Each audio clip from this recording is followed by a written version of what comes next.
Hey guys, welcome to Ozzie Reviews and welcome to April Q A. Well, the weather's actually good and we actually got the campfire going here, which is a good thing. We've been pretty busy of late, so that brings me to our first question, which is, what's been happening in Ozzie Reviews. Look, there's been a couple of hold-ups there with PTAs, there's been a couple of delays in a few firearms that I've got on order, but that'll be sorted out very soon. Guys, here on the farm, I've been just absolutely strapped for time. Been doing a lot here with the lantana spraying. So for those of you who may not know about it, it only comes out in flower a couple of times each year, and that's the only time that you can spray it and get a really effective kill on it. Otherwise the leaves just drop off and it regrows next season. So yeah, I've been pretty busy doing that. It's taken up a few long days, but unfortunately I only have a certain amount of time to do that. Come here, Hank, come here, come. Settle down. Yeah, playtime. So that's been happening. There are a lot of things I'm planning on the review side of things, guys. I mentioned last time about a Australian armourer / manufacturer that is making a 2-stage AR trigger.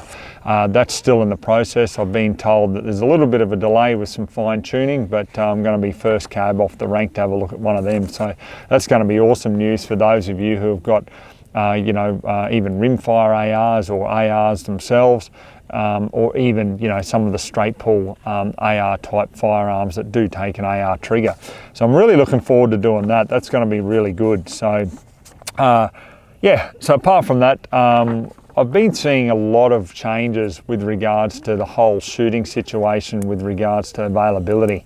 We're no longer fortunate enough to have that really good availability out there. It's just things are drying up, and it's because of the demand. But there is actual question this month about ammo shortages, so I'll touch and expand on that a little bit more, when I get to it. So let's start off with the first question I got this month, and that's from Sean. He says, "Hey Ozzie, love your work, mate. Do you know much about the National Shooting Council? What's your thoughts? Mrs. and I are members of the Shooters Union, SSAA in Victoria, because we go to the local range. Should we join NSC as well for more cover?" Now, I seem to get people who try to, intimidate me to responding about the NSC, and I'm not saying Sean's done it, he's asking quite well here, but there's others that will put a lot of crap on the Shooters Union and ask me why I aren't promoting the NSC and stuff like that. Look, I really don't understand why people have got to lower themselves to basically carrying on like kindergarten children. It really goes to show the IQ of some people out there, and I'm sure a lot of people know who I'm talking about. My thoughts on the NSC is quite simple. I don't know them from a bar of soap. If they're having wins in court, by all means, good on them. The reason that I don't promote them is like anything. If I don't know an organisation, then I simply don't promote them because I don't know them. The only thing that I do know of them is a couple of years ago they put out that release saying that VicPol were banning the Remington 7615 and other pump action rifles. Now, I mean, that even invoked a response from the SSAA. Even VicPol did a media release saying that they have absolutely no plans on doing that, because obviously a lot of people very upset about that, and rightfully so. So I'm not sure where that information came from, but me personally, now this is just my personal view. I don't really sort of warm to someone who does that. Now, for whatever reason, they may have had valid information, I don't know. Like I said, I don't know the guys. But, I was hesitant, I thought, okay. When you're releasing, or jumping the gun and releasing an article like that and then trying to get more members, to me personally, that just makes me hesitant. Like I said though, guys, if they are truly having wins in court and actually gaining some ground, by all means, good on them, and 110% hats off to them. So as for joining them, Sean, by all means, mate, if you want to join them, if you feel that they're worth joining, by all means, join them. As I say, mate, I really don't know a lot about them. I don't know any of them, so I really can't comment other than what I've seen publicly. you know, which is that article that came out that was proven to be false. So who knows? I'll leave it in your court. Next question I got from Sean also is, he says, I just want to say I'm looking forward to getting the new shotgun bags we ordered to complement the rifle bags. But now I've just got a silly question. On the farm, do you use a Husky or Stihl chainsaw? Always comes up when you tell someone you just bought a new chainsaw, I find. I have Huskies. Cheers, Ozzie. Well, mate, I love the Stihl products, only because I guess, you know, I'm used to using them. Now, I did review one of them a little while ago, and that was the Stihl, the MSA 220C electric. And that chainsaw is just an absolute workhorse. I always use it. I've got 3 of those AP300S batteries. And, you know, that gives me a lot of run time because, you know, when I'm using it, I just simply put the other one on charge and then cycle through, so I'm never out of power. So, yeah, mate, if you haven't seen the review, by all means, go and have a look at it because I think it's quite popular now, 160-odd thousand views or something. So, obviously, there are a lot of people out there interested, you know, in that electric chainsaw. Next question I got here is from Simon. He says, hey, Ozzie, what's the best shotgun for duck hunting? Side by side, under and over, or a lever action shotgun? Which would you choose? Well, mate, to be quite honest, it'd have to be an under and over or a side by side. Now, a lot of side by sides are, you know, double triggers. So, you know, you've got your front and rear trigger there. You can get a couple of side by sides that are a single trigger, and obviously the under and overs, you know, come in a variety of different brands that have that single trigger. Really, you know, for the duck hunting, I want something that I could get 2 shots off quite quickly, you know, without having to manipulate an action. So a straight pull or a lever action for me, for duck hunting, wouldn't be the way to go. I would stick to an under and over or a side by side, provided it's got a single trigger, because obviously when, you know, the ducks take off from the water there, you know, well, hopefully you should get it with the first shot, but if you don't, you've just got that quick, rapid follow-up shot, and obviously you're not breaking your sight alignment, you know, as you're tracking that bird, where you would be if you have to manually manipulate an action. Next question I got here is from Mick, and he says, hey Ozzie, I've got a straight pull 12 gauge shotgun, which is obviously not much good for shooting clays. Looking at getting an under and over shotgun that I can use for both hunting and clays. Just your advice on what gun would suit. Cheers, Mick. Mate, I think I've answered very similar questions to this, but happy to answer it again. The Maruku MK70 Sporter. Now, you know, it's actually my old man's firearm, and you know, I've used that for a number of years, and just an absolutely brilliant, well-priced shotgun that's going to see you right, obviously in competition and also out hunting. Next question I got here is from Blake, and he says, hey Ozzie, is there anything we could do to speed up the process on getting our gun license? I've been waiting 7 weeks. Well, Blake, like I've said to many people now, mate, you know, and they're so hesitant to do it. I don't know why, but you know, you got to remember you're paying for a service, right? So your licensing fee, you're paying for a service. Now, it's not, oh no, you're a shooter and that's just the way it is. You've just got to pay and, you know, just be quiet and wait until we're ready to give you the license. I don't subscribe to that view myself.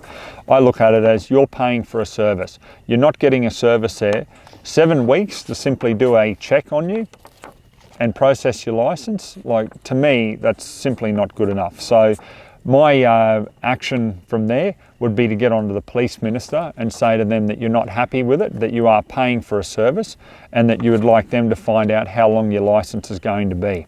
You know, because you've got to remember, every time that you know, there's a ministerial complaint, everything gets logged, it gets recorded. So it doesn't matter, even, you know, when government changes hands down the track, there's always this history of complaints there that, you know, have been put in, for example, against weapons licensing. You know, this is the thing, guys, like, they don't do shooters any favors. As a licensed shooter over many, many years, the problems that I've had with them have just, I could sit here and do over an hour video and tell you in great detail the problems that I've had with them. And it's just disgraceful in my view, absolutely disgraceful. So don't hesitate, get straight onto the police minister, lodge a complaint and find out where your license is. You've paid good money for it, why should you have to wait? Next question I got here is from Richard, and he says, hey Ozzie, I've got a couple of questions. What's the best long range target scope in your view to put on a 7mm Remington Magnum? Okay, so I'm a big Cullis fan. You know, I had the Cullis 4-24 by 56, but now they've actually come out with a newer model, the 5-25 by 56. So yeah, the K525i, Richard, I'd definitely look at that, mate. As for reticle type, well, that depends on what you like. You know, I like MOA, so I had an MOA reticle on the one that I had. But, you know, they have obviously mills and, you know, you've got a variety of different reticles there. Have a look at them. I mean, you know, there's a lot of scope makers out there, but if you really want to put like something that's really high-end quality, you know, on your rifle, mate, you're really not going to be disappointed with that. In saying that too, Schmidt & Bender, awesome. You know, absolutely love the Schmidt & Bender optics, and I've got quite a few of their hunting optics. I've had some of their more tactical long range optics. What you got to remember with Schmidt & Bender is usually if you go into like the Police Marksman series, which is their, you know, tactical military / police version, they still use the same real good quality glass. It's only that the actual body of those scopes that are made for the police and military tactical operations are obviously made from more heavier grade steel or aluminium. So yeah, that's the only real difference there. But look, Schmidt & Bender, but Cullis would have the edge, I think. That would be my personal preference. The next question that Richard asks is, Ozzie, what's your thoughts on Bergara rifles in large calibers like the 300 Win Mag or 300 PRC? Will you be able to review one? Gun shops are pushing them a lot here in WA, and they're cheaper than Seiko's, but what's the quality and warranty like? Well, Rich, I can only talk from my experience on using one of them, which was only their rimfire at this stage, which was that B14R. And I was extremely impressed with the quality and obviously the accuracy of the rifle in general. Once you go into the centerfire range of the Bergaras, I believe they have that 3-shot MOA guarantee with you know, factory match ammo, and you've got a lifetime warranty. But that's provided, you know, there's no rust on the rifle, you don't abuse it. There's a few things there that I read that, you know, will void the warranty. If you're comparing that to Seiko, I mean, well, Seiko obviously are going to have the 5-shot MOA guarantee, so they're a little bit more confident, I guess you could say. I think Seiko overall, you know, you do get what you pay for. You know, at the end of the day, mate, if you've got Seiko rifles, you'll understand what I'm talking about. And if you're extremely happy with them, well, why not stick to them, you know? But if you want to try something that's you know, a little bit cheaper, then, you know, check out the Bergara, because as I said, you know, in the rimfire, I really quite rated it. I thought it was a really good rifle, but I'm yet to have a look at one of their centerfire rifles up close. Next question I got here is from Paul, and he says, hey Ozzie, what's your honest thoughts on the ammo crisis? Well, Paul, look, I've mentioned it a number of times on my channel about, you know, I say to people, look, there's a shortage coming, or I get some inside information about, you know, a price hike or something like that. And I say to people, get what you can while you can. And I always say that, and it's not a matter of like stocking up for the zombie apocalypse or anything like that. All it's about is, do you want to save money, or do you want to pay, you know, 150% of the price that you're currently paying in another few months? Because that's usually what happens. Now, I was watching a video there from that Jason Vanderbrink, the president of Federal CCI Spear and Remington ammo. Now, you know, he was talking about, you know, price hikes and stuff like that. And I believe that mid this year, we're going to have another price hike. That's just because raw materials are costing obviously more with COVID and everything else. Like, whatever your beliefs are on COVID and whatever your beliefs are on the whole situation, the facts are, guys, the supply and demand, I mean, the demand outweighs the supply. And obviously, you know, they're doing the best that they can, but you've got to get what you can while you can. You know, you think about people who have stocked up now, right? So if you've got, you know, hypothetically, you've bought yourself 1,000 rounds of, you know, match ammo for your 308. Well, you're right, aren't you? You know, you've got it. You go and try to buy it in another couple of months. Number one, if you can even get it. And number two, how much more are you going to be paying? So that's why I always say to people, you know, get what you can while you can.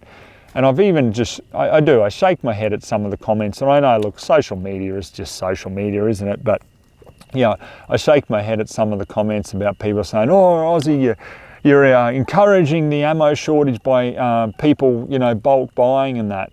No, I'm encouraging people to, one, save money, and two, have ammunition so that they can continue to enjoy the sport and the hobby as time goes on, when no doubt we're going to see these shortages. So that's the reason behind it. So, mate, that's my thoughts on it. Get what you can while you can, because I believe truly that this is going to get a lot worse before it's going to get better. Next question we got is from Jeremy, and he says, hey Ozzie, just a fun question. I'd like to know how you got into shooting and what's your favourite type of shooting. Okay, so I first started shooting when I was about 6 years of age. Now, you know, I kicked off, I think, like, you know, well, the very first rifle that I shot was an air rifle, like most, you know, kids do, and then it wasn't long before I went to the 22. And then, you know, as a lot of people know who've been following my channel, you know, I was 11 years of age and I got myself my first SKS rifle, and I got like 1,200 rounds of ammo for my birthday, you know, and it was just brilliant. And, you know, it's just, I laugh because you see a lot of these modern day people, and I use that term, you know, because it is, unfortunately, they have the modern day belief and thought that, you know, basically you have to wrap everyone up in cotton wool, and you know, no one can possibly be responsible. But, you know, I guess I was raised with discipline, and you know, my father said to me at the time, like, you know, if you ever do anything wrong with this rifle, you'll never see it again. And, you know, and that's how it was. Like, and he meant it. So if I screwed up, I'd lose it. I'd lose, you know, my most prized possession. Even though it was semi-auto, you know, I wasn't out there just going bang, bang, bang, bang, bang, bang, bang all day, you know, because I wanted to conserve ammo, because I only had you know, obviously a limited amount, and I never knew when I was going to get any more, so I had to make it last. So, you know, even like going out to the family farm and stuff like that, I remember putting up like, you know, a target there and just shooting it sort of like, you know, 50 yards, 75 yards, 100 yards. And, you know, it's just open sights, obviously, on the SKS. And, you know, just making sure there was a good backstop there and everything. And it was just sensible shooting. Like, you know, but these days it's like, oh, you can't possibly let a you know, a child, which an 11-year-old is, let's be honest, you can't possibly let an 11-year-old, you know, do that. Well, yeah, you do, because if they're brought up and raised with discipline and taught responsibility and show that responsibility, what's the problem?